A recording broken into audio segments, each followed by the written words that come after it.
हरे कृष्ण। दशम स्कंद 24वां अध्याय इंद्र यज्ञ निवारण। श्री सुखदेव जी कहते हैं, परीक्षित, भगवान श्री कृष्ण बलराम जी के साथ वृंदावन में रहकर अनेकों प्रकार की लीलाएं कर रहे थे। उन्होंने एक दिन देखा कि वहाँ के सब गोप इंद्र यज्ञ करने की तैयारी कर रहे हैं। भगवान श्री कृष्ण सबके अंतर्यामी और सर्वज्ञ हैं। उनसे कोई बात छिपी नहीं थी, वे सब जानते थे। फिर भी विनयावनत होकर उन्होंने नंद बाबा आदि बड़े बूढ़े गोपों से पूछा, पिताजी, आप लोग के सामने ये कौन सा बड़ा भारी काम, कौन सा उत्सव आ पहुंचा है? इसका फल क्या है? किस उद्देश्य से, कौन लोग, किन साधनों के द्वारा ये यज्ञ किया करते हैं? पिताजी, आप मुझे ये अवश्य बतलाइए। आप मेरे पिता हैं और मैं आपका पुत्र। ये बातें सुनने के लिए मुझे बड़ी उत्कंठा भी है। पिताजी, जो संत पुरुष सबको अपनी आत्मा मानते हैं, जिनकी दृष्टि में अपने और पराये का भेद नहीं है, जिनका न कोई मित्र और न शत्रु और न उदासीन, उनके पास छिपाने की तो कोई बात होती ही नहीं। परंतु यदि ऐसी स्थिति ना हो तो रहस्य की बात शत्रु की भांति उदासीन से भी नहीं कहनी चाहिए। मित्र तो अपने समान ही कहा गया है, इसलिए उससे कोई बात छिपाई नहीं जाती। यह संसारी मनुष्य समझे भी समझे अनेकों प्रकार के कर्मों का अनुष्ठान करता है। उनमें से समझ बूझ कर करने वाले पुरुषों के कर्म जैसे सफल होते हैं, वैसे बेसमझ के नहीं होता है। इस समय आप लोग जो क्रिया योग करने जा रहे हैं, वे सुहद्रों के साथ विचारित शास्त्र सम्मत है अथवा लौकिक ही है? मैं यह सब जानना चाहता हूँ। आप कृपा करके स्पष्ट रूप से बतलाइए। नंद बाबा ने कहा, बेटा, भगवान इंद्र वर्षा करने वाले मेघों के स्वामी हैं। ये मेघ उन्हीं के अपने रूप हैं।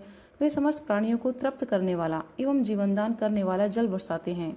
मेरे प्यारे पुत्र, हम और दूसरे लोग भी उन्हीं मेघपति भगवान इंद्र की यज्ञों के द्वारा पूजा किया करते हैं। जिन सामग्रियों से यज्ञ होता है, वे भी उनके बरसाए हुए शक्तिशाली जल से ही उत्पन्न होती हैं।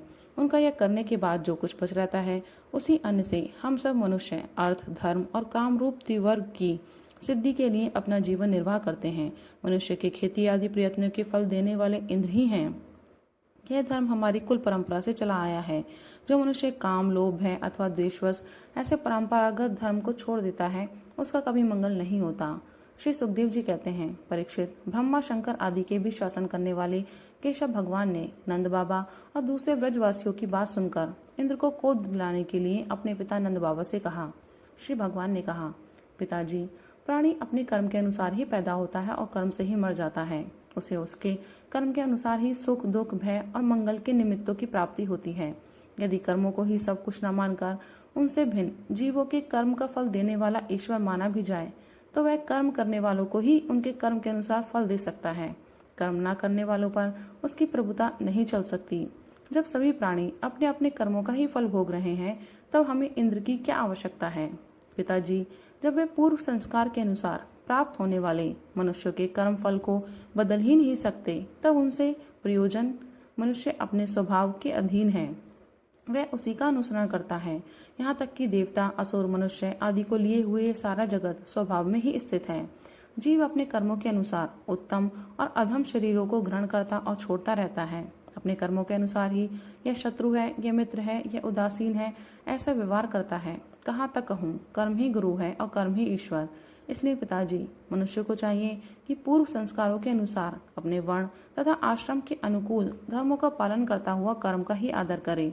जिसके द्वारा मनुष्य की जीविका सुगमता से चलती है, वही उसका इष्टदेव होता है। जैसे अपने विवाहित पति को छोड़कर जार पति का सेवन करने वाली व्यभिचारिणी स्त्री कभी शांति लाभ नहीं करती, वैसे ही जो मनुष्य अपनी आजीविका चलाने वाले एक देवता को छोड़कर किसी दूसरे की उपासना करते हैं, उससे उन्हें कभी सुख नहीं मिलता। ब्राह्मण वेदों के अध्ययन अध्यापन से, क्षत्रिय पृथ्वी पालन से, वैश्य वात्रावृत्ति से और शूद्र ब्राह्मण, क्षत्रिय और वैश्यों की सेवा से अपने जीविका का निर्वाह करें। वैश्यों की वात्रावृत्ति 4 प्रकार की है: कृषि, वाणिज्य, गोरक्षा और ब्याज लेना। हम लोग उन चारों में से एक केवल गोपालन ही सदा से करते आए हैं। पिताजी, इस संसार की स्थिति, उत्पत्ति और अंत के क्रमशः सत्वगुण, रजोगुण और तमोगुण है। यह विविध प्रकार का संपूर्ण जगत स्त्री पुरुष के संयोग से रजोगुण के द्वारा उत्पन्न होता है। उसी रजोगुण की प्रेरणा से मेघगण सब कहीं जल बरसाते हैं। उसी से अन्न और अन्न से ही सब जीवों की जीविका चलती है। इसमें भला इंद्र का क्या लेना देना है? वह भला क्या कर सकता है?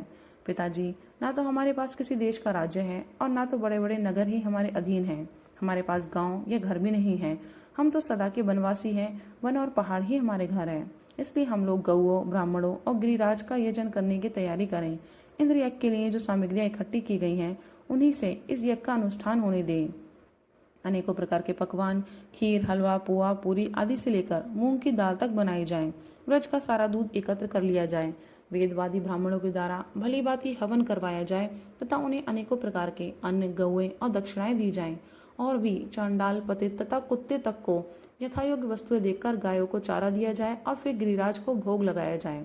इसके बाद खूब प्रसाद खा पीकर, सुंदर सुंदर वस्त्र पहनकर, गहनों से सज सजा लिया जाए और चंदन लगाकर गो, ब्राह्मण, अग्नि तथा गिरिराज गोवर्धन की प्रदक्षिणा की जाए।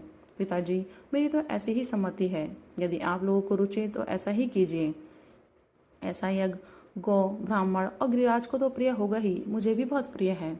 श्री सुखदेव जी कहते हैं, परीक्षित, कालात्मा भगवान की इच्छा थी कि इंद्र का घमंड चूर चूर कर दें। नंद बाबा आदि गोपों ने उनकी बात सुनकर बड़ी प्रसन्नता से स्वीकार कर ली। भगवान श्री कृष्ण ने जिस प्रकार का यज्ञ करने को कहा था वैसा ही यज्ञ उन्होंने प्रारंभ किया।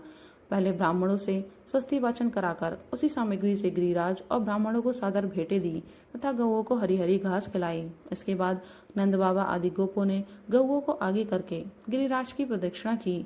ब्राह्मणों का आशीर्वाद प्राप्त करके वे और गोपियां भली भांति श्रृंगार करके और बैलों से जुती गाड़ियों पर सवार होकर भगवान श्री कृष्ण की लीलाओं का गान करती हुई गिरिराज की परिक्रमा करने लगी। भगवान श्री कृष्ण गोपों को विश्वास दिलाने के लिए गिरिराज के ऊपर एक दूसरा विशाल शरीर धारण करके प्रकट हो गए तथा मैं गिरिराज हूँ इस प्रकार कहते हुए सारी सामग्री आरोगने लगे। भगवान श्री कृष्ण ने अपने उस स्वरूप को दूसरे ब्रजवासियों के साथ स्वयं भी प्रणाम किया और कहने लगे, देखो कैसा आश्चर्य है, गिरिराज ने साक्षात प्रकट होकर हम पर कृपा की है। ये चाहे जैसा रूप धारण कर सकते हैं। जो वनवासी जीव इनका निरादर करते हैं उन्हें ये नष्ट कर डालते हैं। आओ अपना और गौओं का कल्याण करने के लिए इन गिरिराज को हम नमस्कार करें। इस प्रकार भगवान श्री कृष्ण की प्रेरणा से नंद बाबा आदि बड़े बूढ़े गोपों ने गिरिराज, गौ और ब्राह्मणों का विधि पूर्वक पूजन किया तथा फिर श्री कृष्ण के साथ सब ब्रज में लौट आए। राधे राधे।